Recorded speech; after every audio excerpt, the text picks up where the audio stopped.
earthquake in Adams Center is felt across the North Country, the second earthquake this month to shake the ground. Plus, canoes and kayaks are out in Canton as the Little River Ramble starts off the St. Lawrence paddling season. And we speak with 116th District Legislator Scott Grady to get the latest on the late New York State budget. Good evening. Thank you for joining us tonight. I'm Zach Grady. Brendan Straub is off. We are going to start right in the Weather Center with Kris Hudson, as I'm sure most of you have felt across the North Country. About 2 o'clock this afternoon, there was an earthquake starting in Adams Center. Kris, what more can you tell us about what shook the ground early this afternoon? Yeah, Zach, we did have a magnitude 3.6 earthquake today. That was centered right around Adams Center. It happened at 2:10 this afternoon. We had about 5 aftershocks after this happened. And a 3.6 earthquake for us here across the North Country is kind of significant. And not just people in the Tri-County region felt this. In fact, there were reports as far north as Ottawa and Canada feeling this. In the circled area, that's where most people felt this earthquake. So kind of a big deal for us. You know what? There are earthquakes that happen here. Most of those do happen around Messina. Matter of fact, the strongest earthquake in New York State history happened not in Messina, but near Messina, and that was a magnitude 5.7. And of course, the one that we had today was a magnitude 3.6, which makes it the second strongest earthquake we've had in the Tri-County region in history. Kris, you mentioned that these don't happen all the time, but they aren't, rare to this area. In fact, we had one just a few days ago, about 10 days ago now, on April 14th, my apologies. How often can we expect to see this? Yeah, so we did have another earthquake that was a magnitude 2.6, and that happened at about 1:30 in the morning, April 14th. Woke up a lot of people. It was centered in the same exact area as this one. And I spoke with the USGS not once, but twice today. The second time that I talked to them, they said that now that we've had 2 earthquakes in that same area, that tells us we have a fault line there that we didn't know about before. Yeah, and you mentioned a few aftershocks today that were felt. Now, when you did talk to the USGS, the Geological Survey, what did they tell you about being able to predict these and whether or not we're going to know if we're going to have any more going forward? Yeah, so the USGS says that we can't predict these, but being that there was the 2, there is the possibility that we could have more in the same area. Here's what the USGS had to say. We cannot predict earthquakes, but it certainly is possible that we could have a larger one in that area, but we have no way to predict it or say for sure, when or if that will happen. Now, Kris, you had mentioned not just feeling the earthquake, but hearing it across the North Country. Rob Mullen in Dexter, he sent in a comment through Facebook. He heard a loud sound, thought that a fuel tank blew up because of the loud boom. Right here in Winslow Street in the city of Watertown, Susan Burgess reports, really scary, sounded like her house was falling in. And near Fort Drum, Barb Connolly says it sounded like there were low-flying helicopters. She ran outside, saw nothing, and that's when she realized it was an earthquake. We'll stay right here in the Weather Center with Kris, and we'll get the rest of our first forecast. Yeah, so first and most importantly, the reason that we can hear the earthquake is because you have to realize the entire ground is moving. And when that ground starts moving, it starts interacting with our atmosphere, giving us the rumbling sound or explosion sound that we heard. But as far as the rest of the weather that we've had today, we've had a few rain showers on and off. You can see those continuing out there. First weather is brought to you by Doors Plus in Adams Center, here closer to home. Still seeing some rain showers out there. Clouds trying to break up. And if they do break up tonight, we could see the northern lights. Unfortunately, I don't think that's likely. But tomorrow, highs getting up right around 50 degrees, most of us staying in the 40s. The question is, after the cool day today and for tomorrow, will we get warmer? Well, Zach, I'll have that answer in just a few. Thanks again, Kris. In other news tonight, a body was found Saturday by the bank of the Grass River in Messina. Village Mayor Greg Paquin says the body was found near Trombino's restaurant, which is on Center Street. Paquin said Messina police told him that they believe the person found was homeless. How the person died and who they are is still unknown at this time. We are expecting more details on Monday from the Messina Police Department. The New York State budget is now more than 3 weeks past its April 1st deadline, the latest in more than a decade. Officials say the biggest disagreements in getting a deal done have been over bail reform and housing policies. Governor Kathy Hochul and lawmakers have attempted to periodically and temporarily, they have agreed to have spending measures to continue to fund for state employees and other expenses of the government.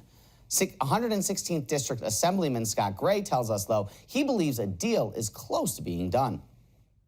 We'll be working on in the process of voting on a budget this same time next week. I believe all staff has been notified throughout that they are from Monday to Monday to remain in the capital region, and which is an indication that we'll be passing a budget. Governor Hochul's initial proposed budget was for just under $221 billion. When it's all said and done, some lawmakers believe that number could go as high as $231 billion. Campaigning for the 2024 Republican nomination is already underway. Former President Donald Trump participated remotely at an event in Iowa with several other potential challengers making their case for new leadership in the White House. Some could formally enter the race as early as later this week. CBS's Bradley Blackburn with the latest.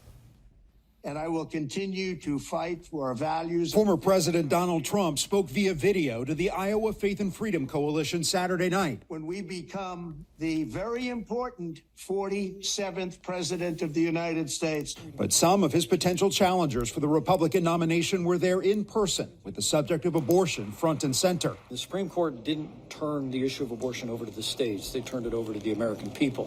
Former Vice President Mike Pence says he will finalize his plans within weeks. But former Arkansas Governor Asa Hutchinson will announce his campaign Wednesday. Our best opportunity is to have a new face, someone with consistent conservative leadership. The lies of the left have been disproven by my life. South Carolina Senator Tim Scott is also expected to enter the race, and so is Florida Governor Ron DeSantis, who spoke in Utah Saturday at a Republican event. Leaders take the bull by the horns and make the decisions for themselves.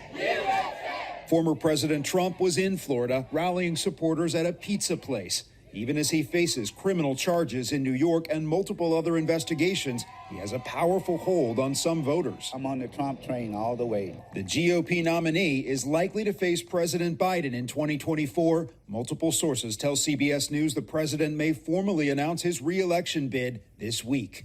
Bradley Blackburn, CBS News, New York. Still ahead on 7 News, the St. Lawrence Valley paddlers race down the Little River as the 2023 paddling season kicks off in Canton.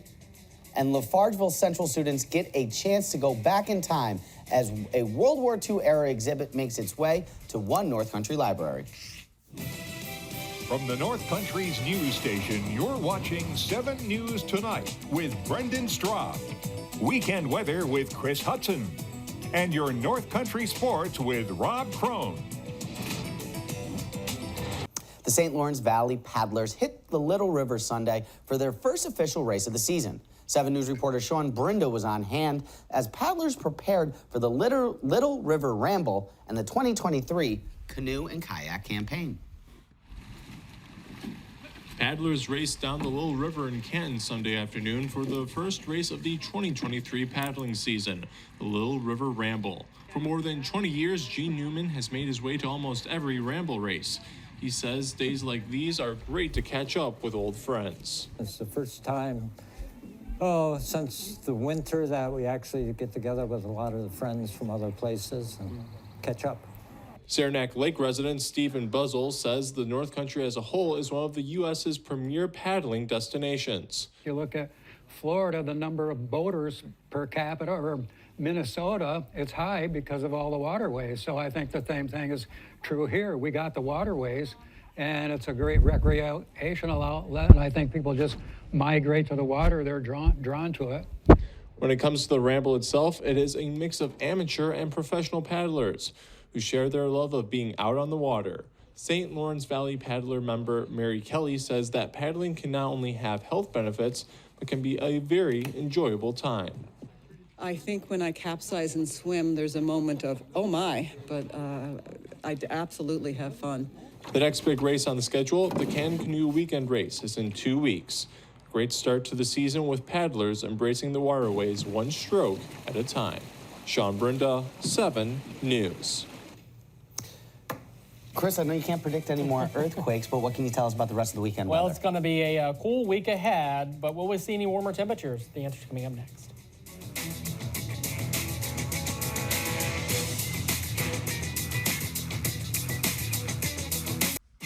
Now, tonight's weather. Well, outside of our shaking from the earthquake today, it was a nice day for some locations. Other parts of the North Country did see some rain showers. Still seeing some light rain and some sprinkles moving through some portions of the Tri-County region. Most of that is in St. Lawrence County, maybe even a few wet snowflakes mixing in for the higher elevations of the Tug Hill and out towards the Adirondacks. A lot of this will start coming to an end tonight towards tomorrow morning, and hopefully our clouds will start breaking up as well. Still seeing some cloud cover here in downtown Watertown. Not seeing any rain out there, and our current temperature is 42 degrees with the winds coming out of the southwest at 7 miles per hour.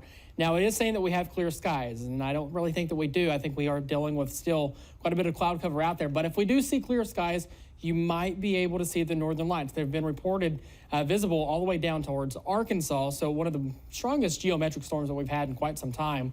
So if we had clear skies, we'd see them. But today our high got up to 53 degrees. Our low so far is at 46. We will be dropping down into the 30s for lows tonight. Not there just yet. We're still in the 40s for most locations. 38 degrees, though, for Wanakena, 45 Canton, 46 degrees for you in Ogdensburg, and 42 for Fort Drum and Lowville. As far as tomorrow, it's going to be a nice day. Our highs, though, are going to be well below average. We're talking highs only staying in the upper 40s, some of us probably towards the mid-40s for higher elevations. We will see the chance for a few showers here and there as we kind of get a little moisture moving through tomorrow. The big question, though, is will we see any breaks in our cloud cover tonight to see the northern lights? As we go overnight tonight, you can see the cloud cover does stay pretty much persistent, maybe a couple breaks here or there. So if you're able to see through the clouds and see the northern lights, consider yourself lucky because most of us aren't going to be able to see them. Towards tomorrow morning, still dealing with some cloud cover, a few showers out there for some locations, and we see the rain showers off and on throughout the afternoon on Monday as well. Notice these temperatures, though, much cooler. Most of us are in those 40s for highs tomorrow. Maybe a few wet snowflakes for the higher elevations of the Tug Hill and out towards the Adirondacks. And then we start clearing as we go towards Monday at 6 p.m. Unfortunately, it's going to be a little too late because tonight's the only night that we're expecting the geometric storm for us to be able to see those northern lights. So unfortunately, tomorrow night, we're not going to be seeing them. And then we do have cloud cover building back in as we go towards Tuesday.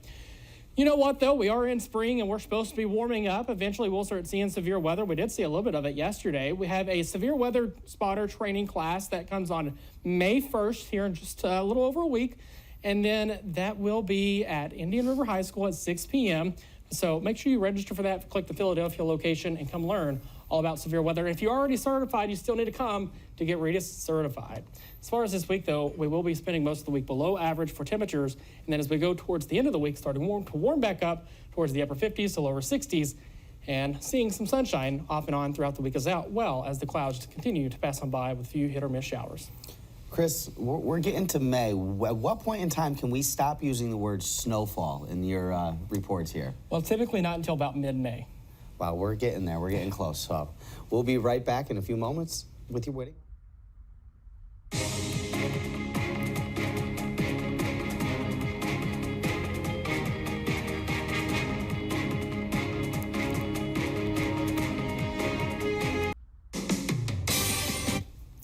Your winning Sunday evening lotto numbers, the daily numbers, 090, and the win 4, 6740.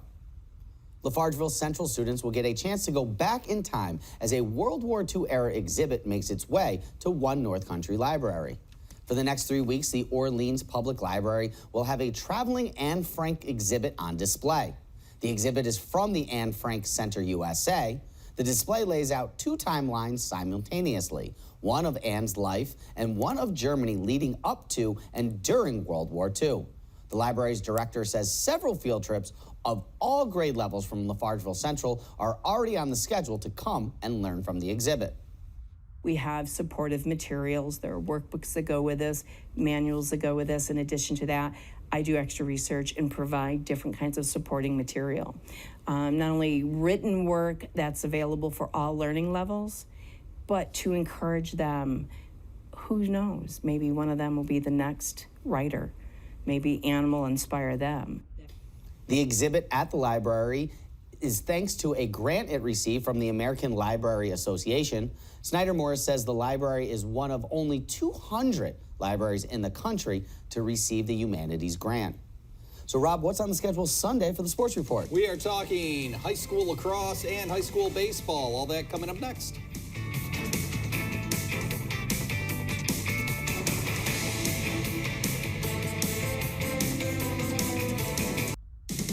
Now, your North Country sports. It's time for your Toyota Sports Report. Just one contest on the local sports menu on Sunday, a boys NAC lacrosse contest in Fort Covington as the Salmon River Shamrocks hosted OFA. The Shamrocks looking to remain unbeaten while the Blue Devils look to move into a tie for first place with Salmon River with a win. Salmon River would lead 10-5 at the half, but OFA outscored the Shamrocks 5-1 in the third to trail by just one after three. Each team would score twice in the fourth, and Salmon River would hold on to beat OFA 13-12. Mason Cree and Sebastian Laughing led the way for Salmon River in the win with 3 goals each. Xavier Delormier had 15 saves for the Shamrocks. Dylan Irvine with a big day for OFA. He netted 6 goals, and Tegan Frederick added 4 goals. Alex Warden had 10 saves in the loss, which dropped OFA to 4-2 on the season. A full slate of boys lacrosse games are on tap in Section 10 on Monday, including Canton hosting Colton Pierpont. The Golden Bears are coming off another solid start this season, sitting at 2-1 in the Section 10 standings with wins over OFA and Plattsburgh. Last season, Canton finished with an 8-4 mark and lost to OFA in the Section 10 Class CD semifinals. Coach Jeff Myers confident his team will be in the mix for a Section 10 championship this season. Overall, I think we can compete with anybody in our section. Our goal is from Canton is to always win our section and then, compete the best we can in state. So I think our young guys are going to be very effective for us, and I think we have some good leaders at the top, which will help keep us together. This year we remember a lot of what happened last year, and we need a building year. We've got a few young guys out there that are looking really strong. A lot of us seniors, this is our last year, so we have a lot at stake, and we don't want to go out soft. So that's what we've got for this year. Oh, my expectations are great for this year. I feel like we got a good, strong team, and we're gonna do well. Because it got stolen from us last year, and this year it's not. It's coming home. Turning to the baseball diamond, a tight race is already shaping up in the Frontier League's D division, with Belleville-Henderson battling both Copenhagen and Lyme for the top spot in the early season.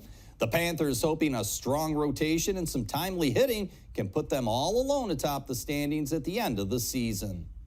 The Panthers finished 2022 with a 14-4 overall record, 9-2 in the Frontier League D division, and lost in the Section 3 Class D quarterfinals.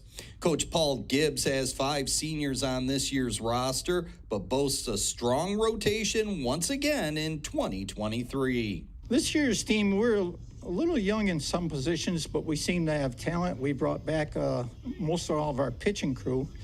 And we're looking to, be as good, if not to try to improve on what we did last year. This season, the Panthers have gotten off to a 2-2 start with wins over Lyme and Alexandria, scoring 29 runs in those victories. The players are confident the deeper the team gets into the Frontier League schedule, the better the results will be, with some of the younger players getting some much-needed experience. I'm pretty confident in this team. We have a lot of young guys that are learning, and years on will be good, and I feel like we can make a good run in sectionals and win Frontier League. How well the Panthers do this season will revolve around junior pitcher Britton Cross, who as a sophomore led the team with 40 strikeouts and was one of the aces of the staff. Cross says in order to repeat the success of last season, the team must stay positive and together as the season progresses. Our strength, I'd say being able to stay together in it and not really get mad at one each other, and staying as a team and just being together as a family mostly. To win the league and do well, on the mound we've got to be accurate and everything, and we got to be smart on the bases and get our bats going the way we should. And I think if we come together and do that, we'll be fine. If the pitching crew stays up and stays well around the plate, limit our walks, we should be fine. Look for the Panthers to be in the mix for a Frontier League and sectional title this season. Trivia. Rob, Knicks got the win today in Game 4. Yep. 1 win away from making it to the second round. So when was the last time the New York Knicks played in a playoff elimination game with a chance to win the series? I want to say 1996. Little later than that. 2013. 10 years, though. Still 10 years. Knicks got the win over the Celtics 4-2. Lost to the Pacers in the second round. There you go. We're back after this to wrap everything up. For Rob and Kris, thank you again for joining us tonight. Beth and Mackenzie are back behind the desk tomorrow morning.